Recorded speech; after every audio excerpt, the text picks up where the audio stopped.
Selling alpha male get-rich-quick videos is honestly a very profitable business. And I know this from experience. I was 15. My granny gave me money for my birthday thinking I'd invest in the market or Bitcoin. But no, I gave it to some asshole who sold an ape on how to sneeze sexy.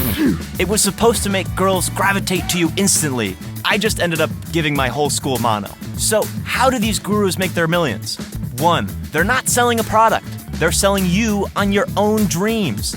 You'll find out quickly that there's a huge difference between buying an actual Lamborghini and buying the dream of a Lamborghini.